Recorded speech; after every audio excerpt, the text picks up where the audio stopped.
वफाकी काबीना ने ऑपरेशन अज़्म इस्तेहकाम के फैसले की तौसीक कर दी। वज़ीर-ए-आज़म शहबाज शरीफ ने कहा, ऑपरेशन अज़्म इस्तेहकाम का मकसद दहशतगर्दों की बाक़ियात और इंतहा पसंदी को जड़ से उखाड़ फेंकना है। किसी नए मुसल्ला ऑपरेशन का आगाज नहीं हो रहा। पहले से जारी इंटेलिजेंस बेस्ड कार्रवाइयों को मजीद मौसर किया जाएगा। वज़ीर-ए-आज़म शहबाज शरीफ की वफाकी काबीना में गुफ्तगू। कहा, नकल मकानी की जरूरत वाले किसी ऑपरेशन की शुरुआत गलत फहमी है। नेशनल एक्शन प्लान की एपिक्स कमेटी के फैसलों की तौसीक कर दी गई। वज़ीर दिफा ख्वाजा आसिफ कहते हैं, PTI, JUI और ANP की तशवीश दूर करेंगे। वोट बैंक महफूज रखने के लिए ऑपरेशन की मुखालिफत की जा रही है। इस ऑपरेशन के कोई सियासी अज़ाइम नहीं है। अली अमीन गंडापुर ने दबे लफ्जों में ऑपरेशन की हिमायत की।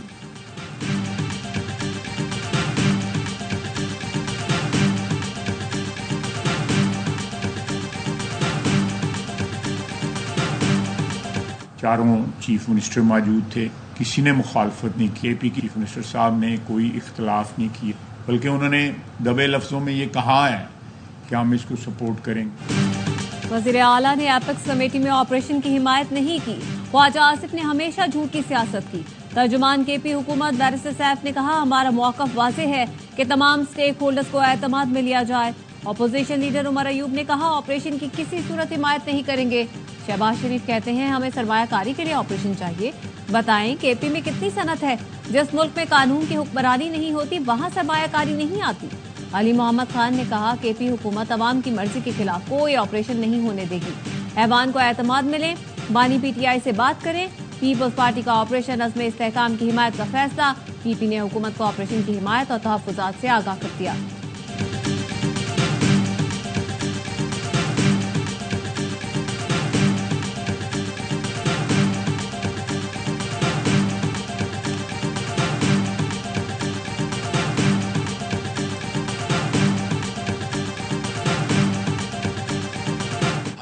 IMF के साथ मिलकर ये बजट बनाना पड़ा है। जो हालात हैं उसका तकाजा ये था। IMF का हमें आज जवाब आ गया। कल हम आपके सामने पेश करेंगे और उम्मीद की जानी चाहिए कि हमें इसमें कोई खुशखबरी मिलेगी। हमें IMF के साथ मिलकर बजट बनाना पड़ा। वज़ीर-ए-आज़म शहबाज शरीफ का कौमी असम्बली में इजहार ख्याल। कहा, अगर IMF का जवाब आ गया तो कल आपके सामने पेश करेंगे। उम्मीद है हमें कोई खुशखबरी मिलेगी। बोले, PWD में बंदर बांट होती है, वहां बहुत करप्शन है। वजारतों में डाउन साइजिंग और राइट साइजिंग के लिए कमेटी बनाई गई है।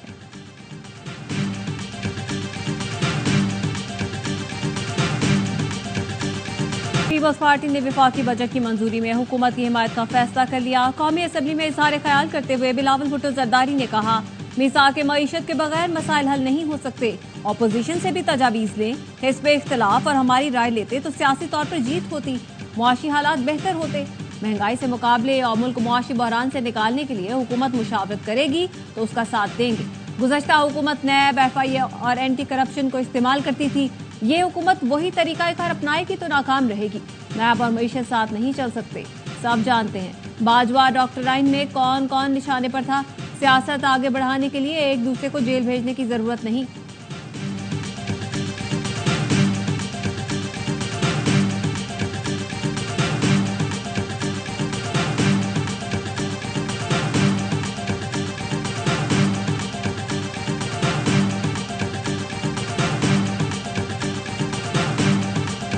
ताजरान, रिटेलर्स और डिस्ट्रीब्यूटर्स को टैक्स के दायरा कार में लाया जाएगा। जो दुकानदार FBR की ताजर दोस्त स्कीम का हिस्सा नहीं बनते उनके खिलाफ सख्त इकदाम किए जाएं। मुआशी और इक्तिसादी बहाली में कौमी इत्तेफाक राय बहुत अहमियत की हामिल है।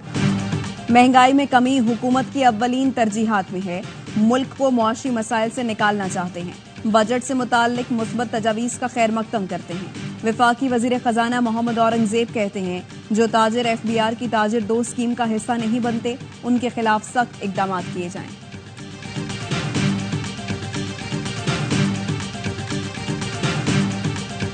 पहले दिन से मैं यही कह रहा हूँ कि उनको अपनी पार्टी में रहना चाहिए था। मेरे हिसाब से उनको सुन्नी इत्तेहाद काउंसिल नहीं ज्वाइन करना चाहिए था। SIC अल्टीमेटली उन्होंने डिक्लेयर किया कि they did not treat them as a political party, इसलिए वो उनकी सीट्स जो उनको एलोकेट हुई थी वो आप में डिस्ट्रीब्यूट कर दी। तहरीक इंसाफ को सुन्नी इत्तेहाद काउंसिल में शामिल नहीं होना चाहिए था। मखसूस नशिस्तों से मुतालिक केस में चीफ जस्टिस के रिमार्क्स। कहा, खवातीन या अक़लियतों की लिस्ट नहीं दी गई तो असरात तो होंगे। प्राइज बॉन्ड खरीदा ही नहीं तो इनाम कैसे निकलेगा? कानून वाज़ेह है, जो निकात अपीलों में उठे उन्हीं तक महदूद रहेंगे। जजों का काम किसी फरीक का केस बनाना या बिगाड़ना नहीं होता। जस्टिस अता मिनल्ला बोले, इलेक्शन कमीशन ने इंतखाबी निशान वाले फैसले की गलत तशरीह की। नताइज लोग क्यों भुगते? इंतखाबात के तरीकाकार पर ही तो सवालात उठे। इलेक्शन शफाफ नहीं हुए तो ये आइन की खिलाफ वर्जी है, फिर तो हम भी अपने हलफ की खिलाफ वर्जी कर रहे हैं। जस्टिस मंसूर ने कहा, लाखों अफराद ने वोट दिया, उनके हक का तहफ़्फ़ुज़ जरूरी है। सारा मामला पीटीआई उम्मीदवारों को आजाद करार देने से शुरू हुआ।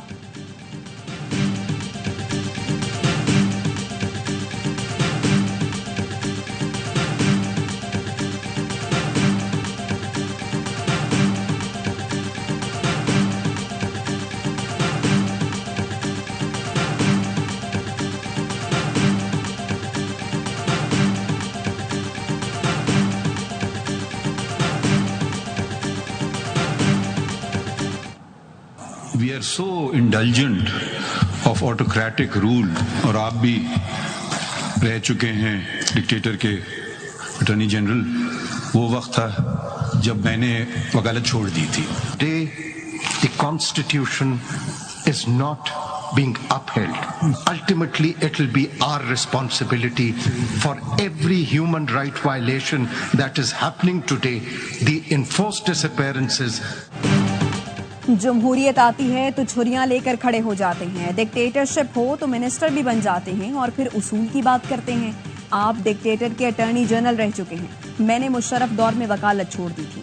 चीफ जस्टिस का मखसूस नशिस्तों पर मुंतखब अरकान के वकील मखदूम अली खान से मुकालमा। कहा, तारीख की बात कर रहे हैं तो मुकम्मल करें। जस्टिस अतर मिनल्लाह बोले, हम सब माजी की बात करते हैं, आज की क्यों नहीं? आज आइन की पासदारी नहीं हो रही। बतौर सुप्रीम कोर्ट आंखें बंद नहीं कर सकते। हम इंसानी हुकूक की खिलाफ वर्जियों पर जवाबदेह होंगे।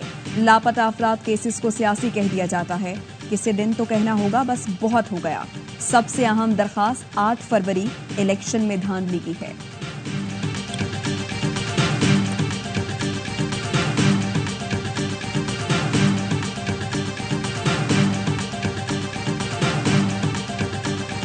ये केस जो है वो सिर्फ मखसूस नशिस्तों का नहीं रहा। जज साहबान के रिमार्क्स हैं, उनसे तो जाहिर है कि सुप्रीम कोर्ट के जज भी अब 8 फरवरी के जो इंतखाबात हैं उसके हवाले से मुतमईन नहीं। मामला मखसूस नशिस्तों से आगे चला गया है। साबिक विफाकी वजीर फवाद चौधरी कहते हैं, अब 8 फरवरी का इलेक्शन खुलने जा रहा है। आज जजों के रिमार्क से जाहिर हो रहा है कि सुप्रीम कोर्ट के जजेस भी 8 फरवरी के इलेक्शन से मुतमईन नहीं। तहरीक इंसाफ को अपोजिशन को साथ लेकर चलना होगा।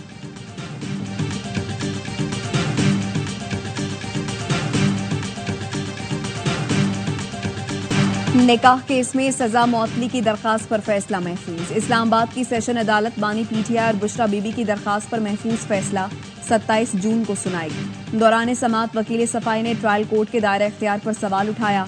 कहा, जो केस यहाँ का बनता ही नहीं उसमें सजा दी गई। देखना होगा धोखा किसके साथ हुआ।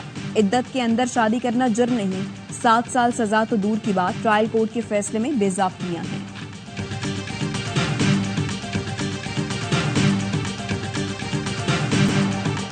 मुल्क के बेशतर शहरों में शदीद गर्मी की लहर। दादू, लाड़काना, जैकबाबाद में पारा 47, रहीम यार खान 46, मुल्तान, बहावलपुर, सरगोधा में 45, गुजरावाला, बहावलपुर और फैसलाबाद में 44, लाहौर में 42, पेशावर 43, इस्लामाबाद में 40 डिग्री सेंटीग्रेड रिकॉर्ड। कराची में तपने लगा।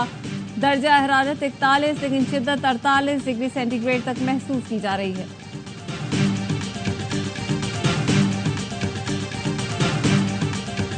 शदीद गर्मी में बिजली की बदतरीन लोड शेडिंग के इलेक्ट्रिक कराची वालों की जान की दुश्मन बन गई। मुल्क के सबसे बड़े शहर का कोई लोड शेडिंग से ना बचा सका। 100% बिलिंग वाले इलाके भी अजाब झेलने लगे। तकनीकी फॉल्ट और मेंटेनेंस के नाम पर कई इलाकों में बिजली की बंदिश का दौरानिया 16 घंटे तक जा पहुंचा। आवाम का कहना है बिजली आती नहीं लेकिन बिल होश उड़ा देते हैं।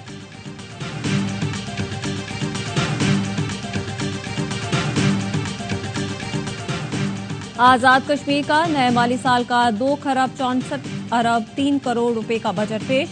वजीर खजाना अब्दुल माजिद खान ने बजट पेश करते हुए कहा, 3 अरब रुपए से जायद के 3 बड़े मंसूबे सऊदी फंड से शुरू किए जा रहे हैं। तालीम के लिए 43 अरब से जायद मुख्तस। आजाद कश्मीर में सेहत कार्ड के इजरा का ऐलान।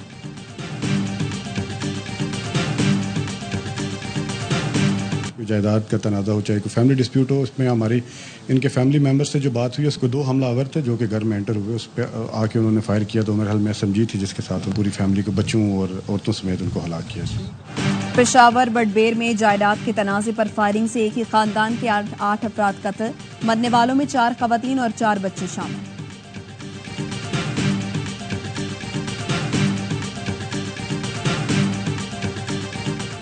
अफ्रीकी मुल्क केनिया में अवाम बिफर गए, नायरोबी में पार्लियामेंट में घुसने की कोशिश, हालात कशीदा, इमारत के एक हिस्से में आग लग गई, शीशे भी टूट गए। केनिया में टैक्स में इजाफे के खिलाफ पुरतशद्दुद मुजाहरे जारी हैं। पुलिस से झड़पों में दर्जनों मुजाहिरीन जख्मी और गिरफ्तार हुए।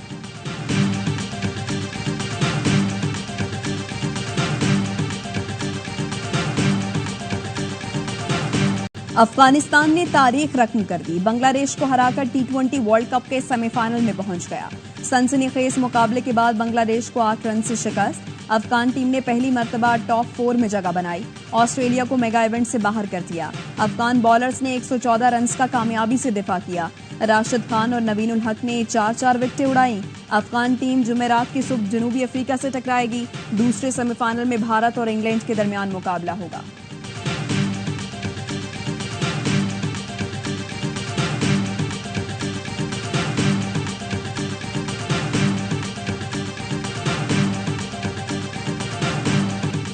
वर्ल्ड कप सेमीफाइनल में एंट्री, अफगानिस्तान में जश्न, लोग सड़कों पर निकल आए। काबुल, नंगरहार, खौस्त में हजारों की तादाद में लोगों ने सड़कों पर निकलकर खुशी मनाई। स्टेडियम में मौजूद शायकीन भी जज्बात पर काबू न रख पाए, टीम की कामयाबी पर रो पड़े।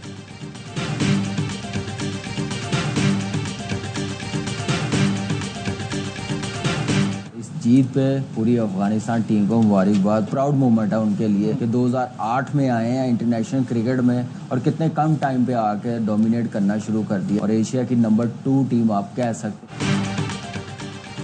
अफगानिस्तान ने जिस तरह की क्रिकेट खेली वो इस वक्त एशिया की दूसरी बेहतरीन टीम है। कामरान अकमल ने कहा अफगानिस्तान सेमीफाइनल में जाने का मुस्तहिक था। बासित अली बोले सेमीफाइनल में पहुंच तो गए हैं लेकिन अब अफगानिस्तान को मजीद अच्छी क्रिकेट खेलना होगी। T20 वर्ल्ड कप का जोश, ARY न्यूज पर क्रिकेट का शो हर लम्हा पुरजोश। अदाकारा अमर खान आज बनेगी हर लम्हा पुरजोश की मेहमान। साबिक क्रिकेटर बासित अली और कामरान अकमल का माहिराना तज्जिया, खेलेंगे मासूमाना खेल। आदि और मुस्तफा चौधरी चुटकुलों से मुस्कुराहटें बिखेरेंगे।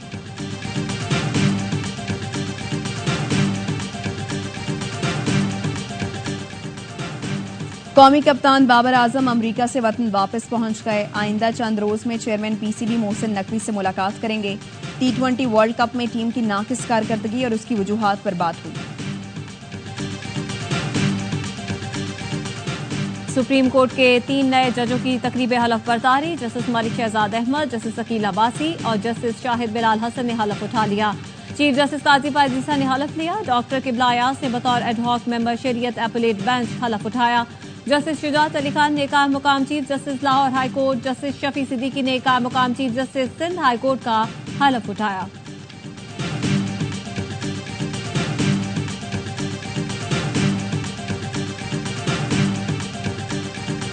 वज़ीर आला पंजाब मरियम नवाज का कंट्रोल्ड एक्सेस कॉरिडोर बंद रोड मंसूबे का दौरा। मरियम नवाज ने सगिया इंटरचेंज से बाबू साबू तक सर्विस रोड का जायजा लिया। बंद रोड प्रोजेक्ट की जल्द तकमील का हुक्म। वज़ीर आला पंजाब ने चिल्ड्रन लाइब्रेरी कॉम्प्लेक्स का अचानक दौरा किया। सरकारी वसाइल का बेजा ज़ियाद देखकर बरहम। कॉम्प्लेक्स में खाली कमरे, लाइब्रेरी और ऑडिटोरियम में लाइट्स, पंखे और AC चल रहे थे।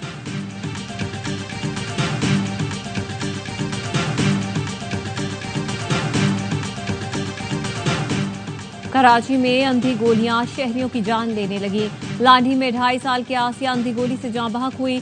करंगी में छत पर सोया हुआ नवी जमात का 14 साल तालिब इल्म अली रजा जान से गया। 3 हट्टी मार्टिन क्वार्टर के करीब घर में नामालूम सम से गोली लगने से खातून जख्मी। अब्बासी शहीद अस्पताल की पार्किंग में नामालूम सम से आने वाली गोली ने 30 साल के अफजल की जान ले ली।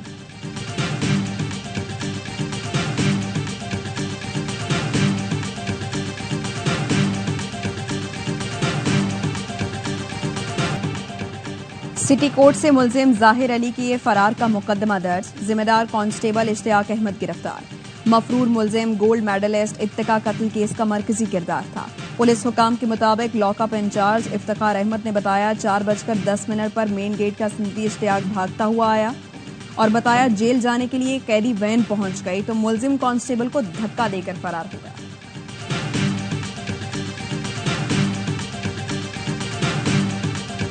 चीनी खलाई मिशन चांग E6 चांद से नमूने लेकर जमीन पर वापस आ गया।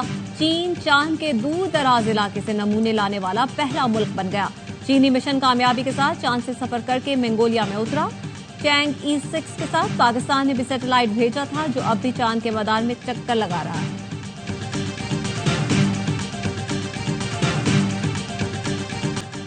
भारत कारगिल जंग की हिमायत के बदले इसराइल को हथियार फराहम कर रहा है। भारत में इसराइल के साबिक सफीर डैनियल कामून का इंकशाफ। कहा कारगिल जंग में इसराइल ने भारत को हथियार फराहम किए थे। इसराइली फोर्सेस की गजा में हमास रहनुमा इस्माइल हनिया के घर पर बमबारी। हनिया की हमशीरा समेत घर के 10 अफराद शहीद हो गए। गजा पट्टी पर हमलों में 16, खान यूनिस में 10 अफराद शहीद।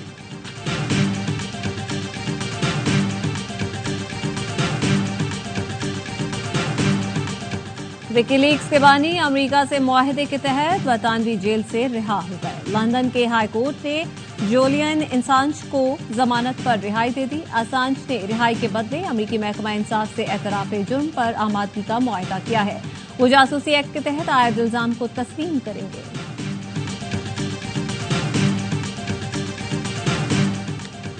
बैतुल्लाह की चाबी नए मुहाफिज को सौंप दी गई। डॉक्टर शेख सालेह अल शेबी की वफात के बाद खाना काबा की चाबियां नए कलीद बरदार अब्दुल वहाब बिन जैनुल आबिदीन अल शेबी को सौंपी गईं। उन्होंने कहा अपने फराइज को बखूबी निभाऊंगा।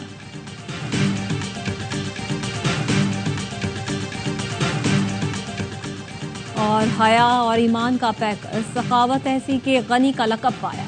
खलीफा सोम हजरत उस्मान गनी रजी अल्लाह ताला अन्हु का यौम शहादत। अपने दौरे खिलाफत में मदीना को मिसाली रियासत बनाया। अशरा मुबशरा में शामिल इस्लाम कबूल करने वाले चौथे फर्द थे। नबी अकरम सल्लल्लाहु अलैहि वसल्लम की 2 बेटियों से निकाह की वजह से उन्हें जुल्नौरैन भी कहा जाता है।